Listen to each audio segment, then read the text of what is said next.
Mbote bandeko boye imalamu na Lingala Tutor, plateforme na bino interactive oyo epesaka bino bacours na Lingala. Lelo na Lingala Tutor toko sala animation moko ya muke awa na After Effects, animation ya Rocket.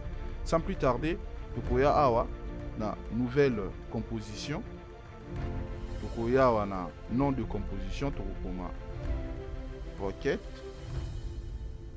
Soto silisi to fini ok toye awa tokoya toko créer solide na biso solide place environnement nini Rocket na biso eko zala animé.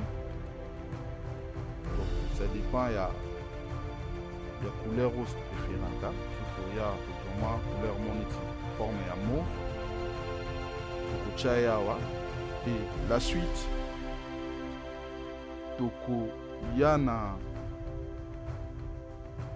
page na biso awa, pardon, na dossier na biso awa ya Rocket déjà to télécharger kiango oyo ozala toko cha Rocket na biso na lien en description pour na bino pe bosalela ngo toko mema, excusez-moi, to mema Rocket na biso awa toko diminuer mwa ndambu atati ba 40%. Voilà. Rocket na biso to yawa to diminuer 40%. Voilà, R Rocket na biso to diminuer on ata ya 40%. Siko photo sala ligne place Rocket na biso etambola quoi.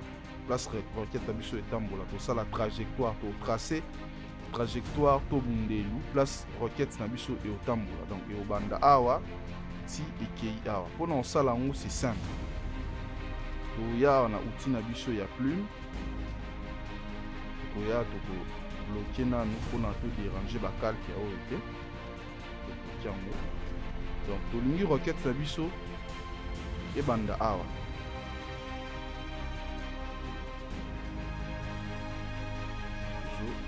ça na biso ya plume e bandi awa ni awa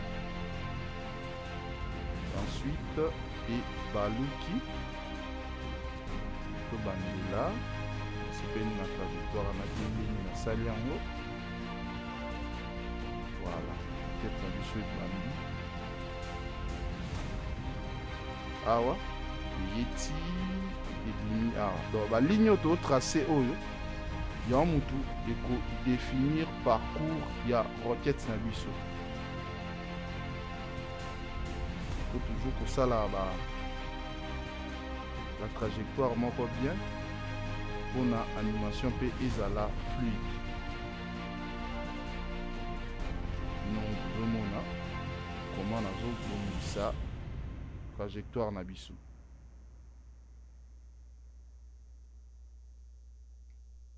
Voilà. Voilà. Après avoir que ça la trajectoire na biso dans Rocket na biso ya awa abimi akoti et puis a zongi. Pona sikoyo Rocket na biso ala nanzela oyo c'est simple.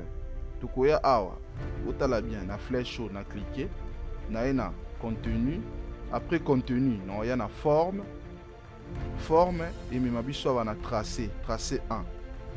Na fungola sous tracé 1 na e awa na tracé na sali contrôle C botala bien contrôle C et na ye awa na ko débloquer kadena na biso pona effet kota na ya awa skoyo na Rocket na biso na dossier oyo na Rocket na calque pardon Rocket na ya na position botala bien na position on a cliqué na position non ça là V vu que na sala qui kuna na tracé contrôle C à ce qu'on en ça la V et non ça la V automatiquement so bozota la bien Rocket na biso a yé directement wa na suka place tracé na biso e banda qui automatiquement longwa yé na suka sko a to ku jamais ko sala la 6 minutes 30 secondes pour diminuer moi animation na biso to yati awa ezala eloko moko je sais pas tokoko chango combien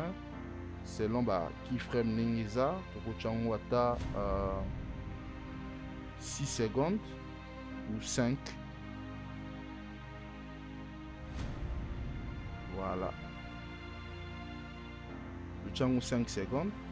Toya awa na keyframe na biso tofungole mwa ndambo mpona azala un peu animation ezala un peu rapide quoi, ezala un peu moins lent, ezala rapide vraiment makasi te. So toya wana play na biso botala on y parcourt, mais ezokende vraiment na ndenge moko ya bien te, ezokende nanu mbangu. Toya lisusu tofungola totie disons 7 secondes tofungoli mpona azala un peu moins lent quoi, ezala un peu rapide te. Mais bon remarquer air animation na biso ezosalema, donc comment on appelle ça, roquette na biso vraiment ezotambola vraiment na lolenge elongo bani te, ezokende vraiment bizarrement. Sikoyo mpona kobongisa trajectoire na ye c'est simple, toya awa tocliquer na roquette na biso, clic droit toya na géométrie, toya na géométrie toya na orientation et orientation automatique, toya na orienter sur le chemin, cliquer automatiquement akomi bien. Donc option epesa biso plus comment on appelle ça, tozwa un peu contrôle moko tokoki ko positionner roquette na biso na axe nyonso tolingi. Donc par exemple awa na yawa na ko roter roquette na biso mwa ndambo na roter na pesa ye nzela ya bien na roter bomoni na roter na komisema, donc neti roquette quoi. So kisiko na ye awa na play botala, donc roquette na biso ma bandi akei azongi abimi, bozomona animation ndenge esalema mareki, c'est un peu rapide mpona kodimine, mpona kokomisa un peu là to diminuer rapidité. Il suffit ka oya awa na keyframe asuka ofungoli comme un peu lent, donc tofungoli et otala, donc c'est vraiment beau à voir. Akei akoti abimi, akei akoti abimi, botalama c'est vraiment beau. Mais c'est pas encore fini, ezangi effet moko mpona tosisa tutoriel na biso bien, eza effet ya milinga mpona kosala milinga. Okay, roquette na biso azokende milinga ezolanda yango, c'est simple. Tokoya to créer calque mosusu ya sika, solide toya na solide, nouveau solide toya na calque moko ya pembe oyo tosala, to créer calque moko ya pembe na calque na biso ya onde tokosala milinga. Toya wana effet et paramètres prédéfinis, tokomi MR, donc mercury, toya tozwa effet na biso mercury, toye na ye awa tobambi awa ye mutu basalaka biloko neti bamiliki babiloko lokola bamai baliquide, la plupart à bato basalelaka mercury. Donc pour le moment c'est un peu bizarre quoi, botala c'est pas beau, ça ressemble pas ezo ressemble vraiment à milinga te, mais comme c'est sous forme à milinga par rapport à ba réglage to cha awa na radius x to cha 0 bolanda nga na lo kebi nyonso 0, so to silisi to ye awa na radius y to chepe 0. Donc ozala bien ozana kaye na omona biki ozokoma de ba valeur oyo pona obosana ngote, parce que okanga ngote journée monga pe na kanga ngote na journée moko. Toto sisi to na velocity na velocity to cha lokola 3,0. Botala bien ba biloko nyonso nazo sala awa ezo changer awa bolimbisa velocity awa ezalaki 3,0 te, velocity eza 0,0 olimbisi. R aussi sa velocity toye na build rat awa tokocha 5,1 5,1. Ozomona donc ils ont modifié la biloko na biso malembe malembe. Et aussi ça 5,1 to kitana longevity. Ah longevity na biso awa c'est simple peut to chaye 3,0. Surtout aussi si longevity to ye na gravity. Gravity P, c'est simple, gravity changwara 0,0. So si gravity oye na résistance. Résistance sawa et loko mongo te to chat to est-ce qu'on a plob toya na plob influence. Na plob influence na biso to chat juste 14%. Ah, juste 14%, rien de spécial. Surtout si na plob influence toye na plob Burt 6 na plob Burt 6 size na biso qu'est-ce que je disais, plob Burt size to cha 0,40 cha 0,40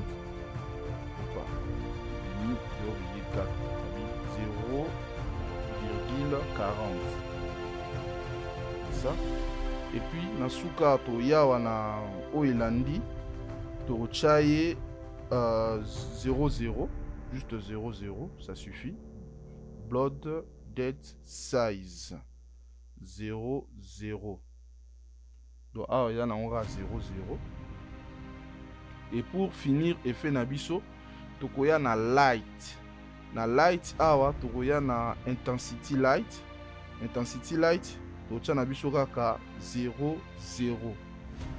Donc effet na biso yango to silisi yango to est constitué milinga na biso oyo eko landa roquette na biso. Donc c'est simple pe to sala nini to ye juste comment on appelle ça, to ya awa na objet na biso oyo botala bien to ya na objet na biso. Mais avant toute chose milinga fo ezala calque, milinga fo ezala na C ya roquette na biso.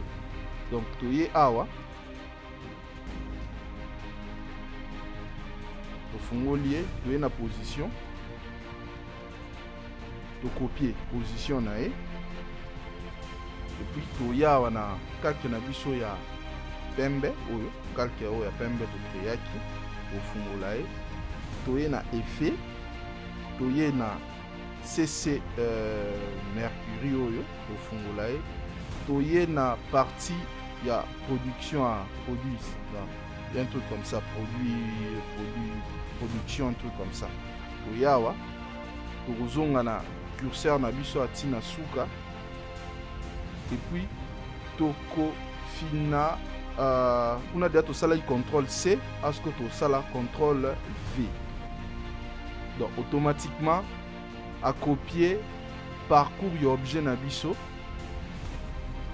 toye ko bambaye awa na partie ya milinga. Botala siko so to sali play iloko nini eleka automatiquement fusée na biso milinga ezo landa yango. Donc ezo sala ba nini ezo tambola milinga ezo landa on na sima. Donc tutoriel moko simple oyo ekofungolo ba possibilité belé grâce à tutoriel oyo et opesa ba opportunité belé à créer ba animation mususu. Donc ce que l'andika kamakamu na expliqué à la loupe à la lettre au salano animation. Donc les animations moko simple compliqué mais il y a un petit problème à milinga eza liboso ya comment dirais-je, eza liboso ya fusée na biso. Donc qu'est-ce qu'il faut faire? Il faut tozwa milinga to chaye na C ya calque na biso yeyo. Voilà. To chaye na C ya calque ya fusée yango yo comme ce qu'on bien otala so yawa. Voilà, c'est vraiment beau à voir. Animation moko simple. Donc osala ngo ndenge nyonso lingi ya sorte nyonso, tout dépend ya inspiration za nango. Na bandi ke bosepele na tutoriel oyo. Donc za linga la tutor. Bobo sanate ko s'abonner na page na biso Facebook bobosana te s'abonner na chaîne na biso ya YouTube pour na bozwaka ba tutoriel ya sika. Donc bo activer ba notification pour na kozwaka ba tutoriel ya sika, bo partager vidéo oyo ya on tezo permettre biso ya ko travailler bien, soutien na bino eza important makasi. Donc so bomoni bozana ba remarque ya kosala, on est là dispo, écrivez-nous. Bobisa biso ba tutoriel nini bolingi na mikolo mizali koya tosala po na bino. Merci beaucoup na ndenge bolandaki biso. La suite na prochain tutoriel. Ciao.